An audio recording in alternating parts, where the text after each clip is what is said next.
Amigas y amigos, el gobierno de Venezuela de Nicolás Maduro llegó hasta la Corte Penal Internacional para interponer una denuncia por crímenes de lesa humanidad en contra de funcionarios del gobierno de Estados Unidos, que todavía encabeza Donald Trump. En este escenario resulta interesante conocer algunas rutas, algunas expectativas favorables, al menos así se sugieren, de lo que podría significar una nueva relación entre el gobierno que va a encabezar el presidente electo Joe Biden y el presidente de Venezuela, Nicolás Maduro. Mandó un mensaje muy contundente, muy claro, el propio presidente venezolano. Así que quédate a conocer los detalles porque la oposición venezolana también ya se resquebraja de la mano de Donald Trump. Juan Guaidó resultó realmente para muchos un fracaso.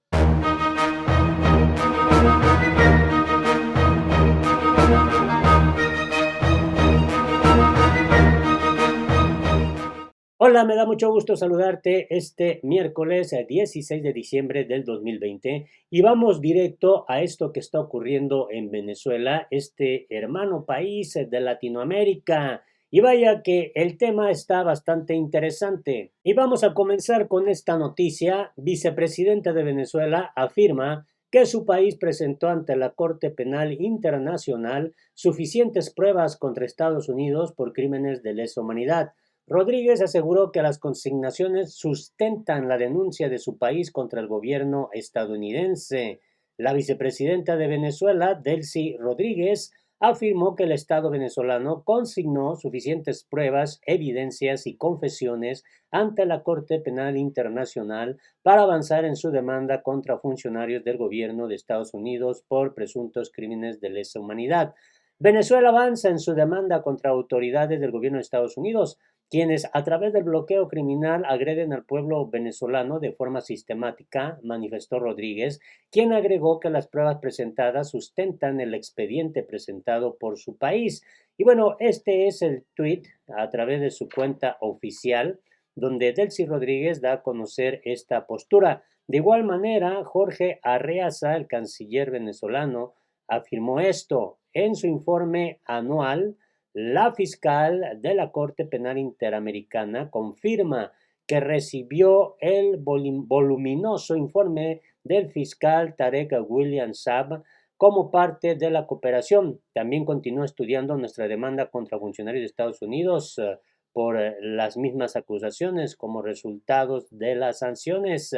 Así que así de esta manera es como el gobierno de Nicolás Maduro pues también pone en la discusión internacional la política que ha instrumentado Estados Unidos contra este país suramericano. El gobierno de Venezuela espera que la Corte avance en el examen preliminar que abrió el pasado 19 de febrero tras la denuncia interpuesta por la nación suramericana por las medidas coercitivas unilaterales de Washington contra entidades públicas, funcionarios, personas naturales, buques y medios de transporte relacionados económicamente con el país.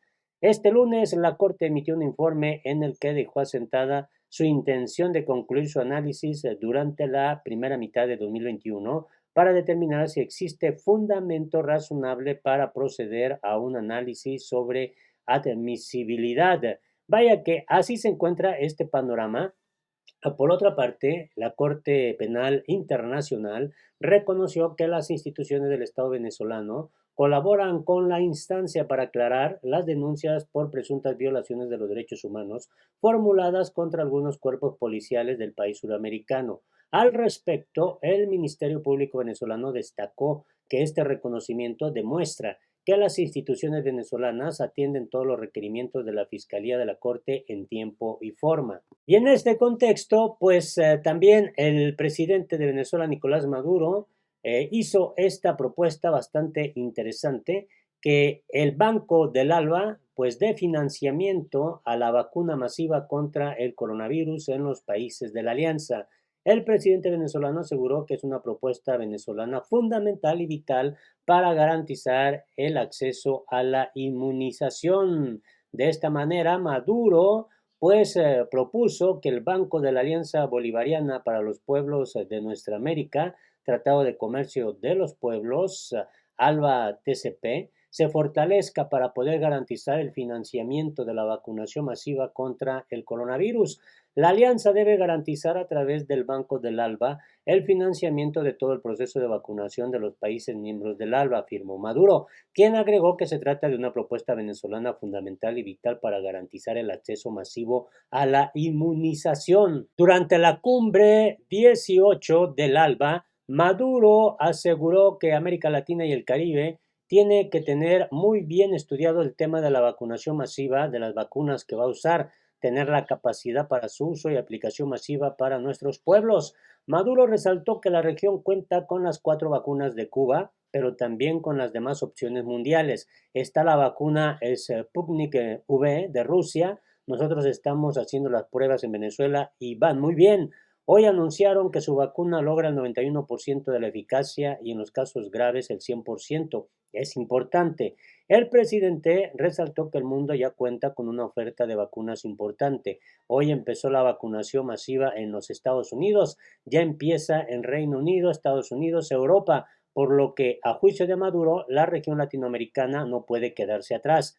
Para Maduro, la vacuna contra el COVID-19 más segura del mundo hasta la fecha es la rusa Sputnik V, desarrollada por el Centro Nacional de Investigación de Epidemiología y Microbiología Gamaleya, y anticipó que para abril de 2021 se podría estar iniciando la vacunación masiva en Venezuela.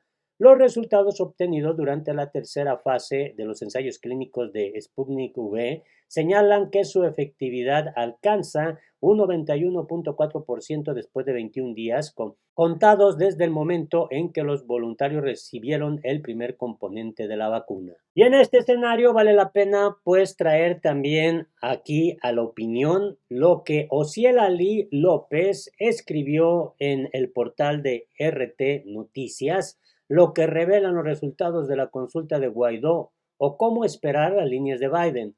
Con la consulta convocada por Guaidó el pasado fin de semana concluyó la agenda política en Venezuela para este año, que ya se reactivará el próximo 5 de enero con la juramentación de la nueva Junta Directiva de la Asamblea Nacional, fecha constitucionalmente pautada. Sin embargo, Guaidó y algunos de los diputados opositores que le eligieron como presidente de ese órgano legislativo han declarado su continuidad administrativa, más allá del periodo previsto. Y es aquí donde reside el objetivo fundamental que buscaba la consulta, legitimar su perpetuación a la que no ponen un lapso de término definido una vez culmine el plazo. La consulta, como respuesta a las parlamentarias, ha sido una vía que ha generado muchas dudas, incluso al interior de la oposición, tanto en lo relacionado con la legalidad del proceso como la fiabilidad de los datos ofrecidos. Por un lado, en el momento en que Guaidó es el principal vocero del proceso de consulta, está concentrando todos los supuestos poderes de su interinato, el ejecutivo, el legislativo y ahora también el órgano electoral, aunque en la práctica no ejerza ninguno de ellos. Y todo esto cuando, además, uno de sus argumentos para la deslegitimación del proceso electoral oficial es la falta de autonomía del Consejo Nacional Electoral. Pero si se pudiesen confirmar sus propios datos, que afirman una participación con asistencia física de 3.2 millones de personas, estaríamos en presencia de un magro resultado que ubicaría la abstención de su consulta en más del 85%, muy superior a la de los comicios oficiales, que fue del 70%.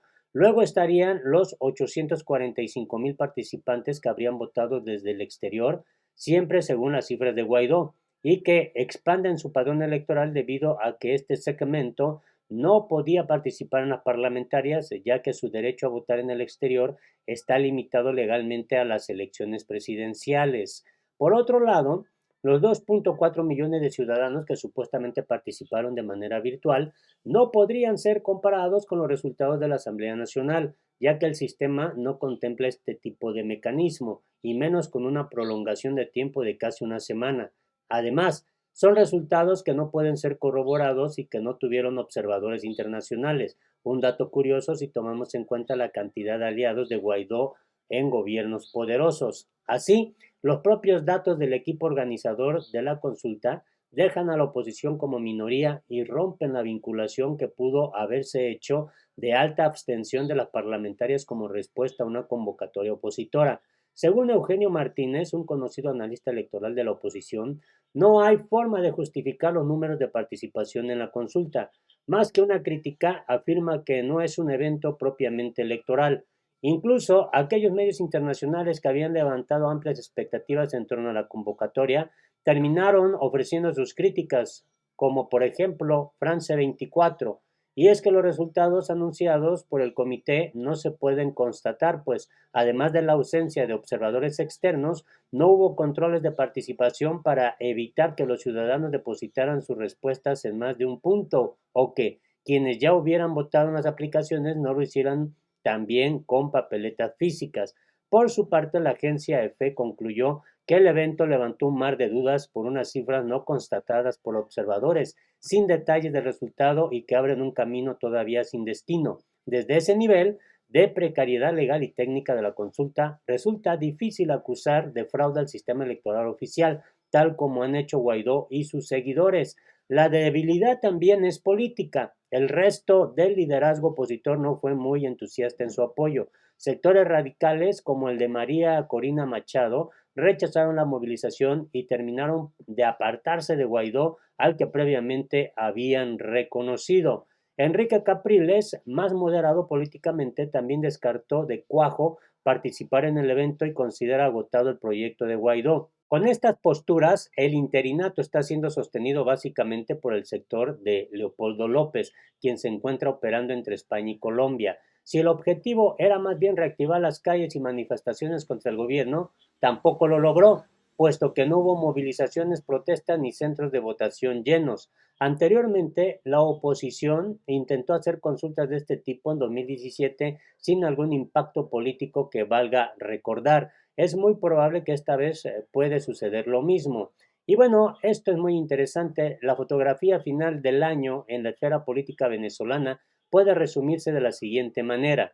Con el evento del 6 de diciembre, el chavismo ganó el único espacio político de importancia que no controlaba, nada menos que el poder legislativo. La oposición no levantó vuelo y el sector radical, pasada la consulta, se sienta a esperar las líneas que deberá lanzar el nuevo presidente de Estados Unidos, Joe Biden. Por lo pronto, la oposición no tiene una estrategia clara y no se vislumbra que la consulta pudiera tener algún alcance, aunque ya están convocando a una movilización para el 5 de enero, como protesta a la juramentación de la nueva junta directiva. Así está el panorama en Venezuela, bastante interesante. Ojalá nos des tu punto de vista. Tu opinión es importante. Hasta la próxima.